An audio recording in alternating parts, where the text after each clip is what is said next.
Very nice. Okay. So why don't we talk just a couple minutes? Maybe you can share with me any major changes since the last time we talked from 2017. 2017. Yes, it's already, Yeah. you know. It was exactly 2 years. It was, I think years. it was in spring. It was my last class in research, and I was doing the pilot study. Yes. The first interview. So Yes, in 2018 I was still in the technology transfer office, but then actually the main project that I worked on, it was on the GDPR. Really? Yes. So I helped the unit to be, the center to be in compliance with GDPR. So to contact the different groups and to know what kind of data that they have and collect information and trying to make it in compliance. And then, as I don't know if I mentioned before, so I had 2 years determined contract. Yes. So I started to search for another job. Luckily, I applied for several positions at the university, and finally I've been accepted Yes. for this last one. So I'm currently working at the Security and Safety Office. That's great. At the university. That's great. Yes. And how your thinking has evolved about your work path and your career path, because I remember that you were in the process of doing or looking for the homologation of your diploma and all these things. How have this journey evolved in the meantime? In the meantime, actually, it didn't improve. Let's say I'm still in the same square. Yes. As you left me. The thing is, I just met several organizations, etc. But recently, I'm shocked by the fact that I've just realized that the thing which is stopping me from the homologation, it's a Luxembourgish law. So it's not a European law, because in the beginning it was like mixed up. Yes. I thought that it is a European law which is imposed on Luxembourg, but no. In fact, in October 2016, the Ministry of Higher Education, and previously I didn't see the whole picture, I thought it's the Ministry of Health, but it turned to be that the Ministry of Higher Education, actually they are the one who said that we will not do a homologation of diploma for any medical diploma coming from outside the European Union. So that made me a bit disappointed in a way, because for me, first, as a concept, it's discrimination.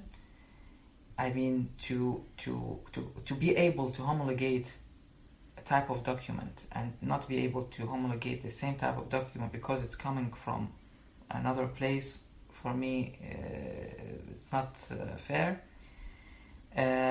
Giving the argument that because there is no college of medicine, okay, but how then you have a specialty? It's called formation spécifique en médecine générale.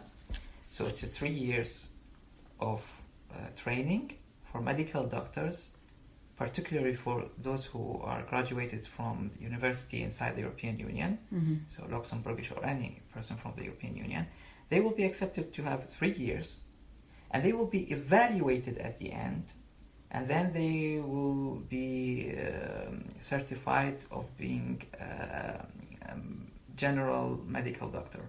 The program is run here in Luxembourg? In Luxembourg. It's a 3-year program. Yeah, it's a 3-year program. So the thing is, so you can actually evaluate people to have a specialty, and they can exercise it in whole Europe in the same time without the existence of medical college. At the same time, you are not able to evaluate a basic medical diploma that is coming from somewhere. So for me, this is confusing. For me, I would like to find a way to, starting a new channel of discussion, bringing all these, for me, discriminating and unfair things in front of the minister, if I can. I don't know. I will try, but for the moment I have to set up priorities, you know, Yes. because I have my current job. I'm in a trial period. I'm doing this training. So it will be too much to open different doors, and then I mean, it's like firefighting. You have fire here and there. Yes, so it's better to take it easy, step by step, and see after that. Yes. Has your thinking changed about the? I mean, how important now is to stay in the medical field or to have a different career? Like, what are your priorities? Like in the medium term or in the long term? Well, different career. I don't like to continue in different career, but I would like I would like to exploit my experience. I would like to go in a way where I can use my expertise in that field and be useful in that sense. So that's one of the things that I like for my current job, for example, because it is like the health and the safety of the employees of the University of Luxembourg. So it is related to health and things. When I open a channel with occupation medical doctor, so there is an understanding when we talk, when we do things like that. For the part, for example, the biosafety, because they are dealing with biological things, it's also that, because you know, in medicine, even after you graduate and you want to do a specialty, it's a diverse thing. You have a whole spectrum. You can go to pathology, you can go to public health, you can be a general medical doctor, you can be a family doctor. So it is diverse. It's not one thing that is medicine. But, for example, one of the things, if I would be able to do the médecine du travail in the future, this is one of the things that I'm looking forward to in the future, even though that it is not very easy to do it right now with my current contract. Okay. So it is funny. It's an irony. Yes. So in one way, let's say, yes, it is nice to have a contract, and not easy actually to have a permanent contract here in Luxembourg. Is it the CDI? Yes. Oh, that's great. Yeah. So at the same time, I don't have time to do other things because it's a full-time job. Yes. And for that, for example, the médecine du travail, I have to do it like 1 day per week for 2 years. So how to find the time, how to convince, well, that's something maybe later on I'll have clarity. And to be sure that if I will do it in Belgium and I come here, they will recognize it after all. Sure. They will let me work as médecin du travail. I will not just waste my time. Yes. Yeah. Okay. By the way, so this is confidential. Yes. Don't tell anyone about. Yes. Of course. No. Of course. So the challenges have accumulated, I suppose. You want to talk a little bit about the coping, like your coping mechanisms, like how you have managed and how you're managing to go through the challenges and carry on. Well, it depends. I mean, that may be how you see it, that I'm coping well. From somewhere else, maybe I'm not coping well. Yes. Maybe for myself, I'm not coping well. Well, how do you feel? It's something subjective. Well, for me, the most important thing that there are priorities. Someone should appreciate what you have, like, granted for you, just like that. For example, health. The other things on the professional aspect, I'm okay with, but can I do better? That's the thing. I believe I can do more if the circumstances will be on my side. But would you say that that's it? I will stop. I will not try to develop myself. No, I will try to develop myself. Coping in a way, I mean, in which aspect you mean the coping? I don't know. Is it that you rely on your network of friends and family to get support, or it's your inner drive to do more and to do best that gives you energy, or Like when you are faced with the challenges, how do you deal with them? Or what's... Of course, I'm lucky to have some friends here that I can rely on. But in the same time, yes, I rely on myself. It's sometimes hard to identify the person that will help you, because you can talk with many people, but those people, yes, they are very nice, they will be empathic with you, etc., but they cannot do many things. So at the same time, in the beginning I used to talk a lot about my situation, etc., but then I noticed it's not the best way actually to do that.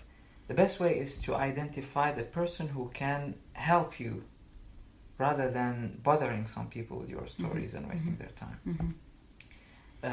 I didn't have bad feedback or but that's something that I realized. I mean, it's better to identify the person rather than just go there and doing something haphazardly there. Yes. Matter of coping. Well, yeah, up till now I'm coping well, but it's not perfect. It's not perfect. Yeah. It's a process. It's a process, yes. Because, I mean, it's there are many aspects. You have the personal life and you have professional life. And, I mean, just the fact... So if you just want to decompose the things, so regarding the professional life, first... is struggling with the diploma, actually changing in the field that you work on. For any person now, if you want to change, so there is actually a position for that. Some people they are being hired to help people that just they are, let's say, faced to a change in their life, change in their work life. Yes. So that's a thing. On the other hand, the personal life, and when you are in a country and you are alone and you have to adapt also to the country and your family is far away, and so these are also aspects. So you have always try to adapt. This is the process that can make you tired. Yes. From time to time. It's the fact that you have to adapt. You have to change. Yes. It will not work if you don't try to change. So this is one of the difficulties. Yes. Has it worked for you so far, this adaptation process? For me, on working level, yes. On personal life, I would say 50-50 still. Not well, there's nothing perfect, but I think it could be better. Yeah.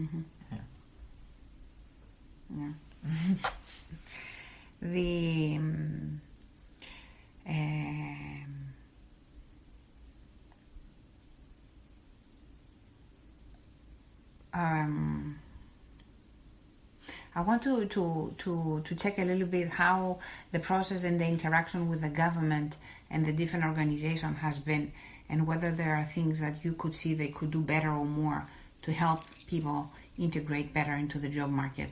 Like after all these years, yes. What is your assessment? So the problem, well, yes, it's an irony sometimes when I say the problem. Here, I saw imbalance things. So once actually you are, let's say you have a capacity to work and you have competences, you speak languages, and once you find a job, it doesn't matter when you find it. If you just arrive here within like a few months or after a few years, then you will not have assistance social, you will not have anything from the government. They will just... Yes, it's done. It's done. Yes. And that's what happened to me actually. So I got my international protection at the end of... So it was the 23rd of November 2016. And I started my job on the 1st of December 2016. And since then, so once I started my job, and we have I've been invited by the Ministry of Integration and Family and Integration, and they said, oh wow, you have a contract, etc. No, you don't need. And I just said, yeah. I said, okay, I don't need it. Well, they will not bring too much things, but actually it's the feeling that you feel abandoned in a way, because you are also starting from zero. You don't have too many information. Yes, I'm lucky to speak English, yeah, but still I'm a foreigner. I shouldn't be treated. And you see, in a sense, actually, by that, some people who are not trying, they are getting too much help from the government in a level that they will be more comfortable in their life, financially and everything, from someone who is trying and working. And that's, for me, it's a critical point, because I even can sense some people, they see that in a way, don't work. Don't try to work, because it doesn't worth it. That's something critical. That's something dangerous. And I hope in the future the government, they will realize that, to do it in a manner that will motivate and encourage people to work, rather than making them to be, or even pretending to be unable in order just to... Sure. So for me that's important. So that's my story with the government. I feel the government, they can do more in the sense of motivating people, in the sense of actually making incentives for a person who are trying, rather than giving only just help, financial and things, because they say that those people they cannot do, and the other people, there's a disbalance in that. Yes. So what could they do? For example, what could they do concretely? Like, what kind of guidance would have helped you these last couple of years? Like, continue with the social assistance, or what kind of things do you think they could do? So social assistance, yeah, I would believe it doesn't matter that if you work or not. There should be a period of time for all the newcomers. There is a social assistance. I mean, when you need it, it is there. So you don't just leave people because they found a contract or work. That doesn't work like that. The other things, even the way the financial help and things like that, we all started from zero. So actually you should help more, for example, like the housing problem. You should help more the person who is trying to work, rather than giving all the help to the persons who are not working. I understand some people, they have difficulties, but that would be even motivating for them to work on their situation. I would like to see people, after they go to language courses, not after 3 years, they are still in A1, 2 level in one language. But that's why, because it's all connected. Here in Luxembourg, it's specific, I mean.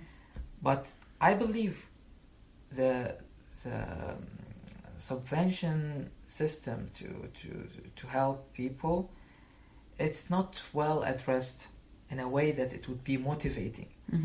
So even like, for example, fonds de logement, I mean, it's they should make, like, because there are limited spots, and all the people, they have this difficulty in finding. But you see, sometimes you are surprised that they give subsidized rent or places to people that maybe they have their... I don't want to judge. It's not a judgment, but I with my experience, like, no one came to me and tried to help me, for example, with renting something.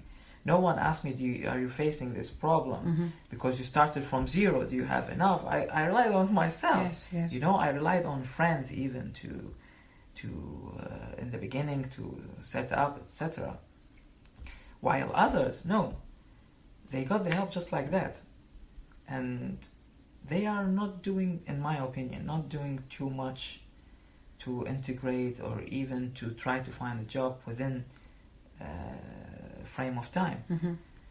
So I believe they should work better Yes. on that. Yes. Since we have like limited places and you have a long list of the people who are in need, then I have to filter them according to their activities. So I would put integration as one point. So for example, if you are in 1 year, you could learn one language to a level, let's say B2 level, I would put you higher than a person who could not do that, for example.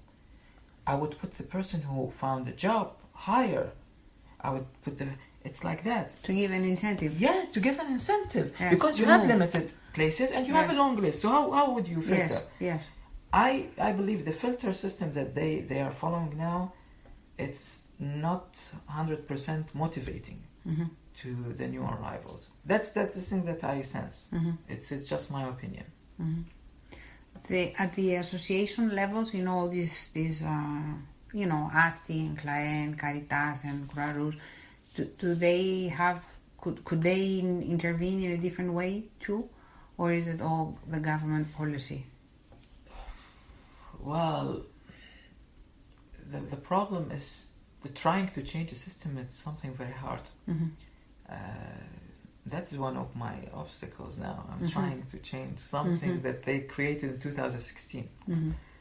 Even the timing, like with the arrival of newcomers, and you put such low, for me, trade question marks and human rights issues all over the place. Yes, so I'm not happy, and especially when I know the party that who is responsible for that. Maybe unconsciously, maybe it wasn't with intention.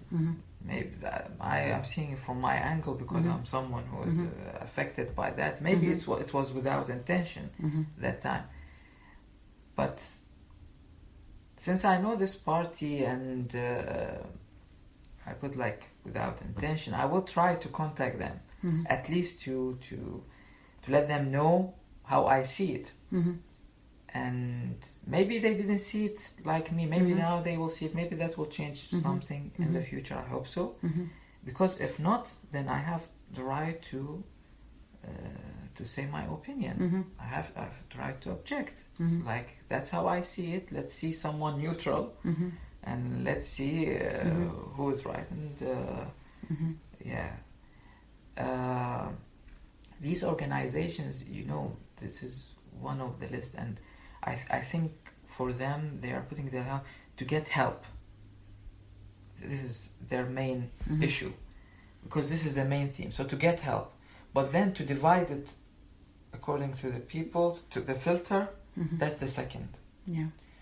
Because this is already a challenge for these organizations and even for the ministry. I mean, to get help, to convince the population here that we get this help to help those people. So the filter later, it takes like, let's say, I don't know how much percentage from their capacity.